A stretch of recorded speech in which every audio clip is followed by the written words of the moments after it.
자, 도시지역 투자. 자, 인구 통계를 보면 알 수가 있다. 왜 도시지역에다가 투자를 해야 되는지. 앞으로 이런 상황에서 방금 전에 얘기했던 4차 산업혁명 시대에 어떻습니까? 디지털 화폐로의 전환과 그 다음에 통화량의 증대로 인해서 리디노미네이션이 이루어졌을 경우에 실물 자산에 대한 가치가 더욱더 높아질 뿐만 아니라 내년에 어떻습니까? 토지 시장으로서의 규제를 가져간다라고 했을 때 토지 쪽이 돈이 될 수밖에 없는데 그러면 토지 쪽에 아무데나 투자를 해야 되느냐? 그건 아니다. 왜냐하면 더욱더 희소한 지역에 어떻습니까? 수요가 발생하는 지역에다가 투자를 해야 된다라고 하는 거죠. 자, 그러면 우리가 용도적으로 볼 때 도시지역과 비도시지역으로 나뉘어지죠. 용도적으로 보면 대한민국 321억 평은요. 도시지역 땅이 있고 비도시지역이 있습니다. 그 말대로 도시지역은 뭡니까? 도시잖아요. 그러니까 비도시는 뭡니까? 말대로 농촌지역입니다. 한마디로 말해서 도시화가 될 가능성이 높은 지역이 도시지역이고 어떻습니까? 여긴 농촌지역으로 갈 수 있는 확률이 높은 게 비도시지역입니다. 그럼 도시화가 된다는 얘기는 뭐예요? 사람들이 많이 몰려 살아요? 안 살아요? 사람들이 집중적으로 인구가 유입될 가능성이 있는 지역이 도시지역이죠?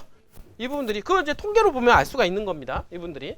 자, 통계로 지금 보게 되면요. 이게 2019년도 기준 자료인데 국토교통부에서 나온 자료입니다. 이 자료를 통해서 보게 되면은요.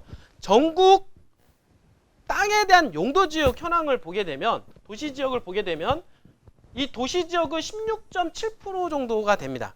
16.7%. 그러니까 도시지역은 우리가 뭡니까? 주거지역, 상업지역, 공업지역, 녹지지역으로 나뉘어지죠? 이 4개의 용도를 가지고 있는 그 분포가 16.7%라고 합니다. 그 나머지는 어떻습니까? 농림지역이 46.4% 정도. 농림지역이. 그 다음에 어떻습니까? 여기 보면 자연환경보전지역, 그 다음에 관리지역. 그러니까 요 세 지역은 우리가 보면 비도시지역이라고 얘기하고 비도시지역은 또 농촌지역이라고도 얘기하잖아요. 그러니까 우리가 투자를 할 때는 어느 지역에다가 투자해야 가능성이 높습니까? 도시지역에다가 투자를 하는 게 돈을 벌 수 있는 가능성이 높죠. 이분들이. 실질적으로 그런 이유가 보니까 도시지역에 자 보니까 했잖아요. 대한민국 2019년도 현재 기준으로 했을 때 2019년도 기준으로 했을 때 대한민국 인구는 5,184만 명입니다.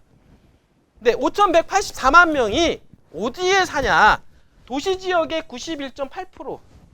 그러니까 한마디로 말해서 4,759만 6,532명이 어디에 삽니까? 도시지역에 산다라고 하는 거예요. 이해가 되죠? 자, 결국에는 뭐냐면 자, 16.7%라고 하는 도시지역이 있고 비도시지역이라고 하는 나머지 지역이 있는데 인구는 다 어디 이 조그만 땅이 어떻습니까? 바글바글해 산다는 얘기예요. 한마디로 해서 여기 91% 살고 나머지 9% 산다는 거 아니에요. 그 나머지 비도시지역은 어떻습니까? 널널하게 사는 거고 도시지역 땅은 어떻습니까? 요만큼밖에 없는데 대한민국 인구의 91%가 여기에 집중해 산다는 얘기죠. 그러면은 여러분들 생각할 때 여기가 돈이 되겠습니까? 여기가 돈이 되겠습니까? 당연히 사람들이 몰려 사는 곳. 그래서 도시지역 투자를 해야 된다라고 하는 결론이 나오는 겁니다. 이 부분들이. 맞죠? 도시지역은 16.7% 안에 인구가 91% 이상이 살기 때문에 당연히 도시지역에다가 투자를 해야 되는 게 맞고요. 자, 그런데 도시지역에서 보면은 우리가 주거지역, 상업지역, 공업지역 이렇게 녹지지역으로 나뉘어지잖아요. 그러면 여기서 주거지역이라고 하는 것은 뭡니까? 주거, 기능을 담당하는 땅이죠. 그러니까 한마디로 해서 지금 아파트가 들어서 있거나 또는 건축물이 들어가 있거나 주거 기능을 가지고 있는 건축물이 들어가 있거나 현재 전답으로 쓰고 있지만 어떻습니까? 앞으로 그렇게 주거 기능을 할 수 있는 전답 같은 거 있죠. 이런 것들까지 다 포함하는 겁니다. 그 얘기는 뭐냐면 그럼 우리 투자적인 토지를 관점을 본다라고 하면 아파트를 산다라고 하면 주거지역에 있는 아파트 사면 되는 거고요. 그러면 어떻습니까? 토지를 투자한다라고 관점을 보면은 주거지역 내에 전답을 투자하는 게 맞죠? 맞죠? 왜냐하면 주거지역으로 인구가 더욱더 집중이 될 거니까요. 이 부분들이. 그러면 더욱더 집중이 돼서 주거지역이 개발될 가능성이 높은 지역에다가 전답에다가 돈을 묶어두면 돈이 될까 안 될까요? 한마디로 말해서 새만금과 춘천은 엄청난 개발 호재가 있잖아요.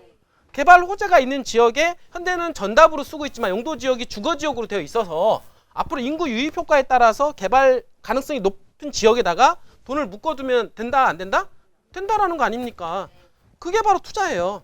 그게 비도시지역에다 묶어둘 게 아니라 도시지역 내에 있는 주거지역에다 묶어두는 게 훨씬 더 개발 호재가 있는 지역에 집가 상승 요인이 크게 작용을 한다. 이거는 부인할 수가 없단 말이에요. 이 부분들이. 그 이해가 되죠? 자, 그런 차원에서 지금 보니까 아까 이거를 좀 보니까 자, 국내 주민등록상 인구가 5,185만 명, 도시 지역이 어떻습니까? 91.8%에 4,759만 명이 살고요. 비도시 지역에는 425만 명. 그래서 삽니다, 여러분들이. 그 도시 거주 비율을 보니까 1970년도에는 50.1%였었어요. 그러니까 1970년도에는 도시 지역의 50%, 비도시 지역의 50% 살았죠. 맞죠? 그런데 점점점 도시화가 되면 돼서 1980년도에는 68.7%, 점점점 늘어나네? 점점점 어디로 들어간다? 도시로 사람들이 몰리고 있다는 뜻이죠. 얘기는 1990년도에 어떻습니까? 81.9%까지 올라갑니다. 그러니까 2005년도 90.12 계속 이제는 2005년도 이후에는 2005년도 이후에는 계속 도시의 인구가 90% 정도 몰려 있다. 이렇게 생각을 하시면 되는 거죠. 맞죠? 그러니까 한마디로 말해서 예전에 1970년도에서 80년도에서 어떻습니까? 2005년도 당시까지 주거지역 투자는 엄청 대단했을 거야 아마. 왜? 인구가 엄청나게 늘어나는 지역이었으니까. 그 당시는. 그때는 어느 지역이든 도시 지역이든 간에 주거지역은 다 땅값 올라갔을 겁니다. 근데 지금 같은 경우는 어떻습니까? 주거지역이라 하더라도 개발 호재가 있는 지역. 이런 데를 집중적으로 땅값이 올라갈 수밖에 없다. 그 이 부분을 봐야 돼. 개발 호재를 봐야 된다는 거예요. 예전에는 다 도시지역으로 어떻습니까? 점점점 늘어났잖아요. 90까지 늘어났잖아요. 그러니까 도시지역으로 해서 그냥 몰렸기 때문에 도시지역 전반적으로 땅값 올라갔다라고 하지만 지금은 어떻습니까? 도시지역 내에서도 개발 호재가 있는 지역을 중심으로 해서 집중적으로 올라간다. 이 부분들이. 그래서 우리는 도시지역 내에 있는 주거지역을 보더라도 뭘 봐야 되냐면 개발 호재를 봐야 되는 겁니다. 개발 호재가 많은 지역, 주거지역. 이런 지역이 앞으로는 차별화가 돼서 땅값이 올라갈 수밖에 없다라고 여러분들 이제 보시면 되고요. 실질적으로 보니까 대한민국에 있는 주거지역을 보니까 주거지역이 2.5%밖에 없어요. 아까 16.7%가 있는데 요 중에 16.7%가 있는데 대한민국 도시지역이잖아요. 대한민국 주거지역은 2.5%. 전체 면적에서. 상업지역은 뭐예요? 0.3%밖에 없습니다. 그러니까 한마디로 말해서 2.5%밖에 없는 주거지역은 뭘 가지고 있냐면 희소성이 있어요, 없어요? 희소성이 있다는 거예요. 이 부분들이. 일단은 면적이 적잖아요. 주거지역이 없잖아. 근데 주거지역이 없는데 사람들은 주거지역에 살려고 막 몰려들죠. 그러니까 가격이 올라가는 거 아닌가요? 그러니까 주거지역은 제한되어 있는데 개발 호재가 많은 사람들은 몰려올 거 아니에요. 개발 호재가 많은 지역일수록 당연히 주거지역에 대한 활용도가 높아지기 때문에 주거지역 땅값이 올라갈 수밖에 없죠. 당연한 거 아닌가요, 이거는? 이게 원리라는 거예요. 여러분들 땅을 투자할 때 기본적인 원리가 바로 이런 겁니다. 적은 땅 면적에 용도에 사람들이 몰릴 수 있는 지역에 들어가서 어떻습니까? 미리 가서 기다려라. 이게 답이다. 이것만 잘하면 여러분들 큰돈 벌 수가 있다라는 거죠. 여러분들 이해가 되죠? 자, 이런 상태인데 지금 보니까 이게 춘천에 대한 용도지역 현황을 보니까 춘천 용도지역 현황 보니까 전체 면적이 어떻습니까? 춘천의 전체 면적 중에서 2종 일반 주거지역이 1.17%예요. 그러니까 한마디로 해서 10개 중에 하나밖에 없어요.